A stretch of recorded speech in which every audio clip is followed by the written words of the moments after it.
Alright, there was a viewer on here who asked me a question about my, on my hammer dolly video, about his dent work, and, yeah, this is one way I can explain it. Like he was saying, he hammered out his dent. He had a couple dents on his driver's side fender of his Firebird. I think his name's like Stingman79 or something like that. He did a pretty nice project. He did a 350 swap on a '89 Firebird and, you know, put a 5-speed in it or something. Well, he was telling me he had some dents he pounded out. Now, he said, like, he can still see, so he got the bodywork smooth, but you can still see the dent. Or, you know, like you can see it in the waves in the panel. Well, you see, when a panel gets dented, there's usually, can you see that? Yeah, I'll color it a little more.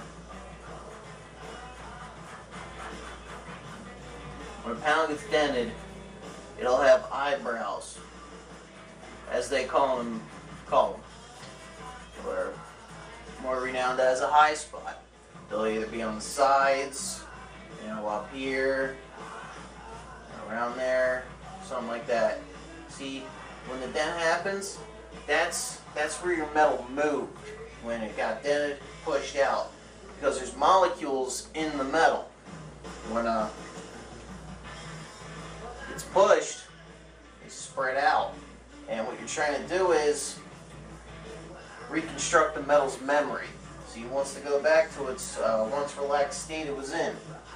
Now, when I do my hammer and dolly work, I have a hammer and dolly set. I only use like my two main ones because when you're doing collision work, you don't get that many big dents. This is probably the biggest dent I've ever dealt with. You know, I got my pick hammer, and what I call this the ding hammer. Multi-purpose dolly or all-purpose dolly, whatever. You know, use it as a hammer too. Thing on the end, and my heel dolly. You know, for a dent like this, I like to get behind it. If on a car like this, you can take this wheel well out, or you can pop the hood and get behind it. And what I do is I push from the center of where the dent is. I'd push up and I'd hammer until, and I'd hammer either way where the high spots are until you'll see the metal raise up as you're doing it. You know, sometimes I'll use my dolly, I'll cheat a little and I'll hit it, tap it up, see what happens, and then when I'm done that, like after, I'll hammer it maybe like two to four times, and then I'll wipe it, I'll run my hand across it if I can still feel like the dent in there. What I've always done. And if there's still a dent, you're going to want to keep hammering at each, you know, at each way, whichever way wherever the metal moved, because you're trying to put it, you're trying to get these eyebrows, you're trying to get these high spots to go back to where it was, in the center, you know. And then when it comes to doing your body work, after you get the dent out, what you can do is, before you want to do your mud work, you want to check if there's any more low spots in the panel. You can go across with your grinder. Where's, 1 second, hang on.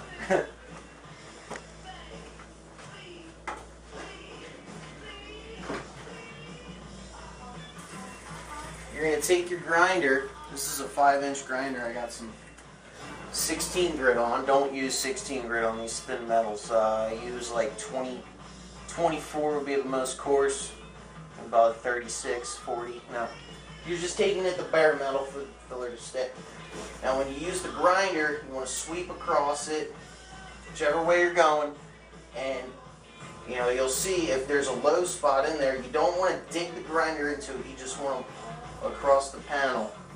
And you see any low areas, then you can go ahead, either use your hammer or your dolly, you know, get it to push out more. You can get behind it if you want, like I said, with your dolly, you know, push it up. Or, you know, if you can still run your hand across it and feel the high spots, that's where you've got to hammer it up. And then after that, go ahead, You know, take your grinder, go again, check, and that's all. And when you get to your mud work, see when you go to lay your Bondo on a dent, you're building. What I've been told is you're building a bridge. You're bridging over your repair. So something like this, the dent will be here. My grinder marks will probably be to probably there and out to here. You know, something like this, because I like to go about an inch, 2 inches past my body work. That's a little more, but you know, you get my point. And when you go to use your mud work, you want to use an applicator. It's right for the size. This is a medium-sized ones. They make them. I got 2 here, medium and small. These are like auto parts stores, cheap. Get them cheap for like $8, maybe less. You know, when you go to lay your mud on, you're going to start at where you grind. And I like to hold my applicator like this and go and lay it across. Okay, and then I don't leave edges when I do my mud work. Like, I'll have it go and then taper into a smooth finish, so I'm not digging it each way trying to get it to lay flat. And then after that, you're going to let your mud sit. When I let my mud sit, I don't cheese grate it on a spot that big. If it was something like this whole fender, yeah, I would, but I don't use a cheese grater. And my camera's dying, so I'll be back in a minute. Small shit like this, unless it's like maybe this whole fender, yeah, I'd run a cheese grater across it. But for a spot that small, it's not needed. You get it on 36 grit, you know. But yeah, your first coat of filler is not going to really fill the dent. It's just really your rough end coat. See, your second coat is going to do, you know, really this is like your rough end, your fill coat of the dent, like a rephrasing. This is your fill-in coat for here and pretty much here. Like I do my mud work, I'll get it in usually two coats, sometimes 3, depending on what it is. You know, something small like this you could do in 2 coats. And if there's anything that needs to be done, like little pinholes, or you feel still a little bit of a dip, you can go across with some finishing glaze and you'll be done with it. Now when the mud dries, like I said, your first coat, you're only going to sand with 36 grit. So I'll pull out something like this. This is my Wonder Block. You know, I like see when you use a block, you want to use a nice hard one. This is made of a pretty hard rubber. I didn't bring them with me at work in my toolbox. I have a Durablock kit. You can get a 6-piece kit for, I think it's like $30-40. You know, it's not a bad deal. Now when I was told, you know, longer the block, straighter the surface. And when I sand my mud, like even though this is, I like to have an inch more of block between it all. This, I have another one, it's probably about that, you know, maybe a little bit longer than this, but you know, this is an example. When I sand my filler, I go in an X pattern as I'm sanding. I'll go multiple ways because you're shaping to your panel. Like I'll go this way, and then I'll come around and I'll sand this way too. See, you'll see in your body work when you're sanding, you'll see the X's like that. You'll see them all across, draw back and everything as you're going, because that's what you're shaping to.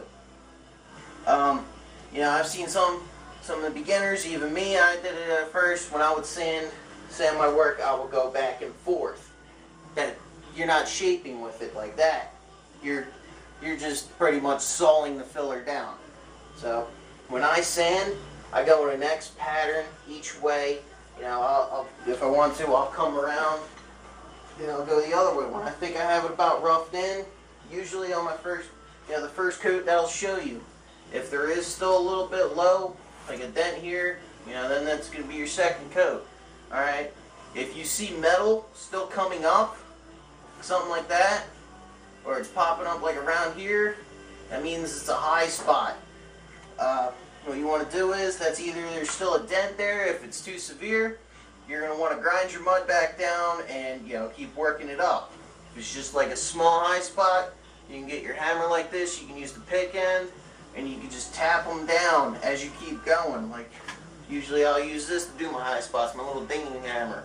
You know, and I'll just tap them down. And you don't want to hit too hard because the vibration will make the filler start to, you know, lift off. That's the one problem with Bondo that happens when it's too thick. And you know, it won't happen like in that second, maybe a little over time, like it's losing its adhesion.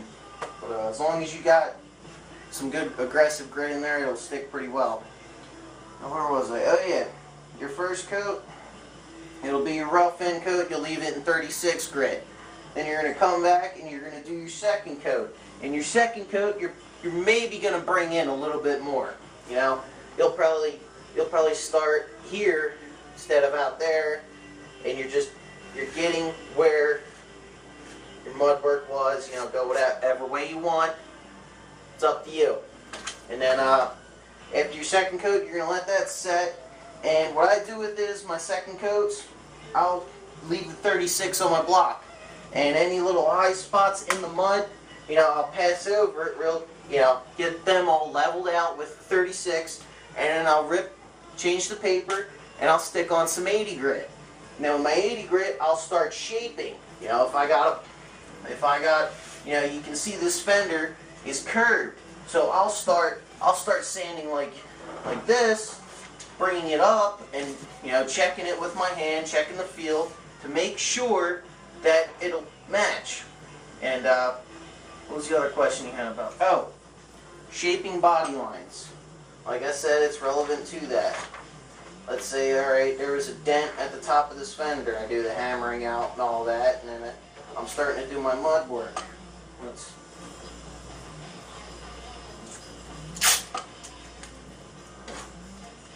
Alright, my body work's here.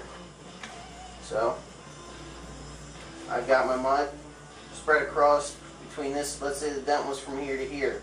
Alright, so I got to reconstruct this body line that I just had to go through my grinder. So what I'll do is I will use my block and I will sand to it until it raises up. If there's any little areas inside here, I'll take the sandpaper by a piece of my hand and go like this until it's smooth. Then I'm fine. You know, if there's any little concave stuff like this in here, maybe I'll flip over the other side of the block to help it go across. And yeah, that'll be about it. If you have any other questions, feel free to message me, Stingman. That's all I can tell you for right now. Thanks for watching.